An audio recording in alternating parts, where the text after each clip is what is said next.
I met with him a couple of times quite close to his death. And interestingly, we did talk about death even in one of those meetings. And he was ready for it. He was really ready for it. He was very kind of pragmatic and even quite nonchalant about it.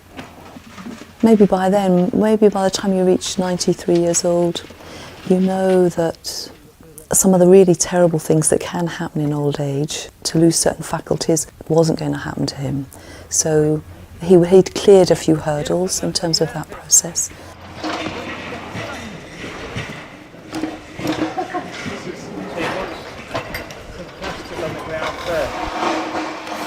Mahamati worked out quite recently that he thinks it was about 17 years ago that we first started to make plans for Bante's funeral. Subhuti, I think, had actually suggested to Mahamati he get together a little group of people who would oversee it. So then with Bante's blessing we started to look at what we would do. I mention his blessing because he was quite, he knew that we were doing that. It's one of those things where it was quite straightforward actually to have a conversation with Bante about that and say, oh, you know, the funeral committee are thinking this, so what do you think about that? Bante had gradually been deteriorating in terms of his health. He'd been off his food for about 10 days before he died. It looked like it could be digestive problems, but actually it turned out really to be more heart and lung problems, and eventually it was pneumonia. We just scrapped any kind of schedule that we were thinking of, and the site then went into a very ritualized space.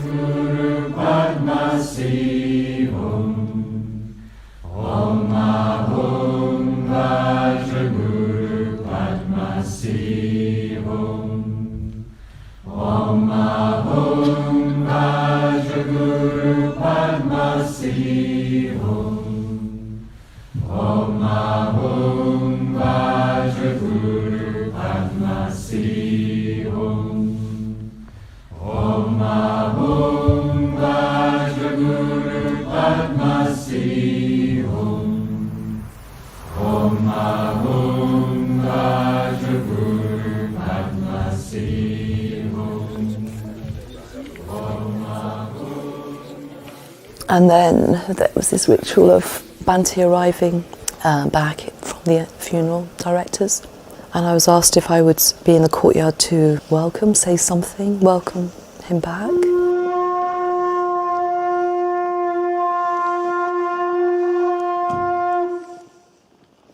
Which was a very strong thing to do. And what he loved particularly was living amongst such a vibrant hub of Sri Ratna activity. I think it was a great boon to him to live his life surrounded by people who were living out the values of the Dharma in the way that he had established and planted within us. Yeah. It reflected back to him his life's work, actually, in a very concrete way.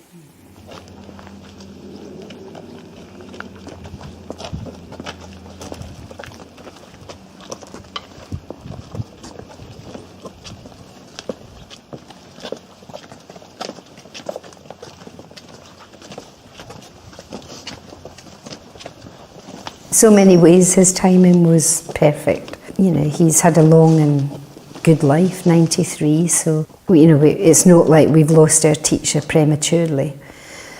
In terms of him, he's had the happiest year of his life. He's told a number of people, one of the happiest years of his life in this last year, so it's very good to think of him dying, having had that experience.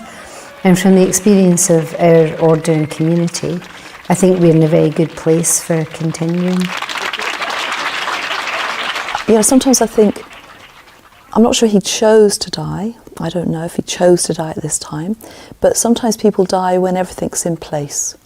And I wondered if there wasn't a sense that things that he really wanted in place were all in place now. There was this European Buddhist organisation having a big AGM. So 25 European Buddhist teachers were at Adhisthana. He met with several of them. He was very, very keen that that event happened here. And he was very keen that we did it well, which we did. there was contact between Adhisthana and a much wider Buddhist community. They'd appreciated being here and they really understood what Triratna was about in a way they hadn't done before. I think that was a very important, I don't know, a little turning point for him, an important thing for him. It's great to hear about people who... Then you had this international course, 4-week international course happening, where he could see, you know, that there were other generations now coming into the movement that were holding responsibility. And then it was just great timing in terms of the men's order weekend happening a few days after his death, and suddenly, yeah, a lot of Dharmacharis were able to view the Bante's body in this beautiful shrine, as it were.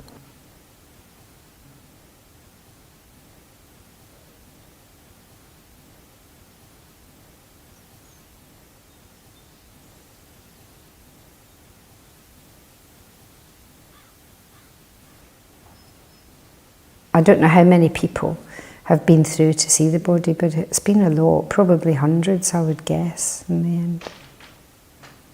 I mean, one thing that was quite extraordinary in this room was that we have the very large refuge tree, and the way Bante was placed here, it meant that if you stood at his feet at the bottom of the body, there was a very strong sense that the body was kind of part of that refuge tree.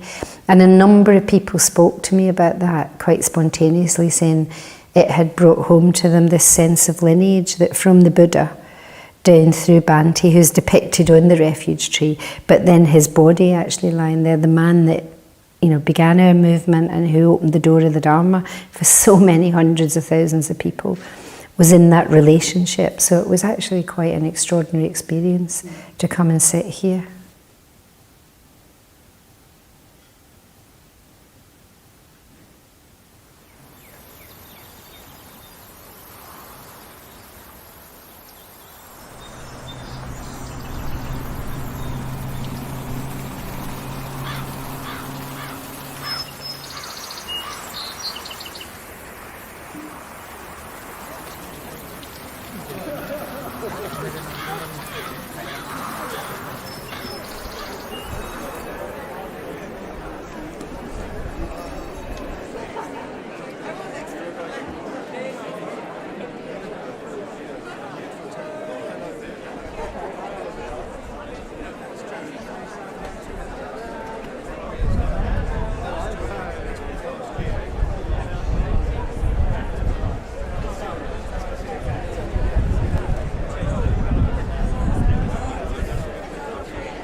So Bante viewed Adhisthana, this place here,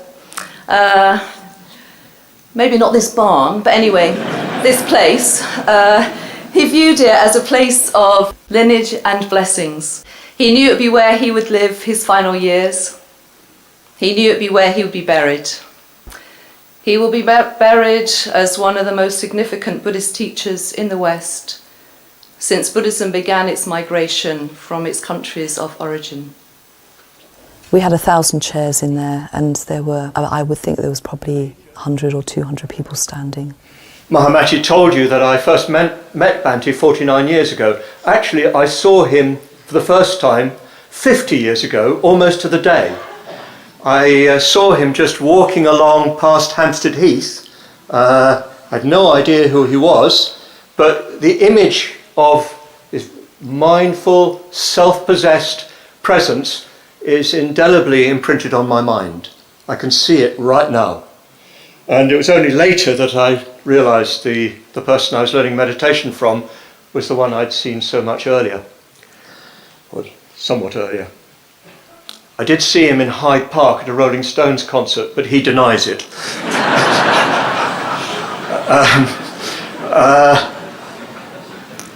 Since Bante's died, I've sort of realised more fully the impact that he's had on me. I feel he's in every breath I take. I feel he's in the flow of my blood. I feel he's in the beat of my heart. And his presence is at the back of my mind, sometimes right at the front of my mind, all the time. And always has been. But since there's no physical locus for his presence, he's become something vast and limitless. Bhante communicate Dhamma in a very simple way, yet very deep. It touches our heart. I can't imagine without the Bhante, without the Sangha, what would have happened to India's revival of Buddhism. Because he was the only teacher who could really show us path. We knew this is the path. We knew that this is what we really wanted to do.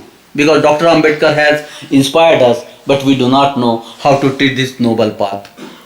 How to practice Buddhism. It is actually Bhante who has shown us this path.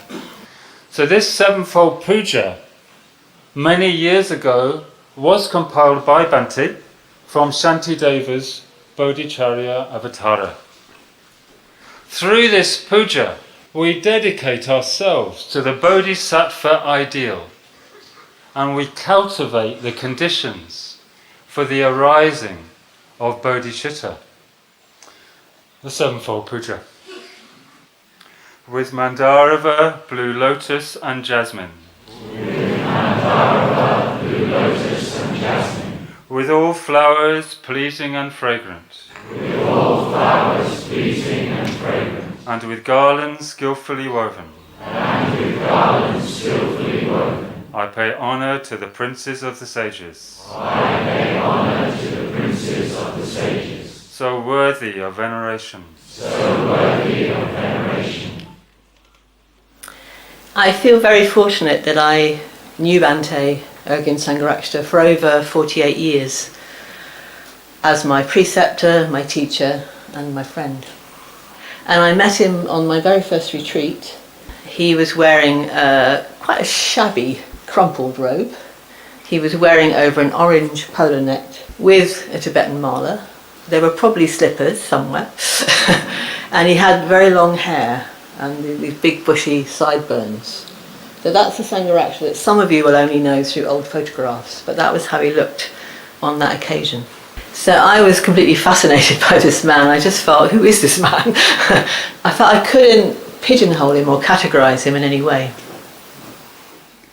Reading the life of Milarepa, Bhante, in another very moving passage, then goes on to say, and I quote, "My hair stood on end and tears came into my eyes.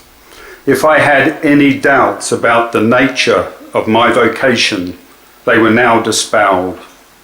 And from that time onwards, I lived only for the day when I would be free to follow to the end the path that seemed had been, in reality, mine from the beginning." Paramartha has had to hold a lot of details and a lot of, hold himself together, having been a very constant companion in Bhante's life. And there was this moment at the end of, or towards the end of reading this song of Milarepa. If you think tomorrow is the time to practice, suddenly you find that life has slipped away. Who can tell when death will come? Ever think of this? Devote yourselves to Dharma practice.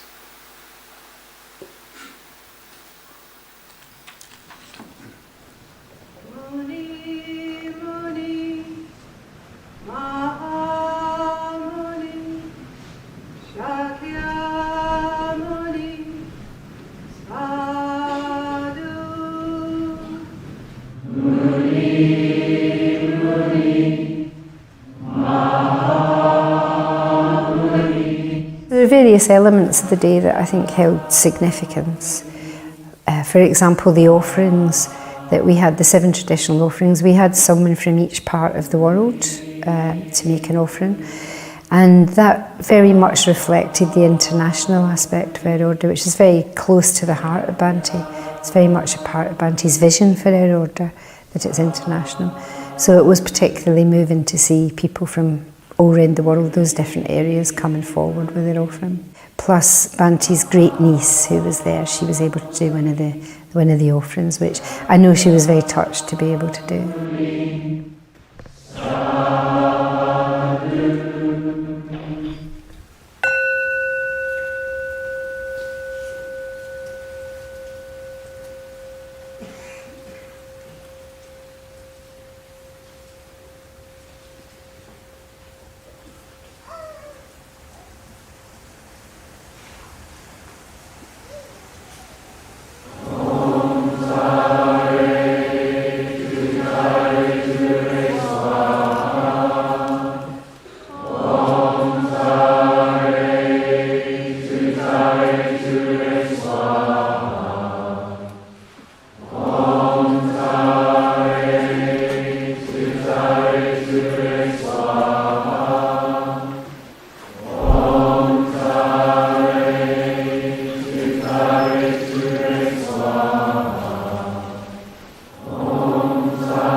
I am space. I contain all. From a grain of dust to a galaxy. I am that which exists in you as the space limited by the earth, water, fire and air that make up your physical being. But now they have all gone, and I must go too, leaving you unlimited. Now we must part. Goodbye.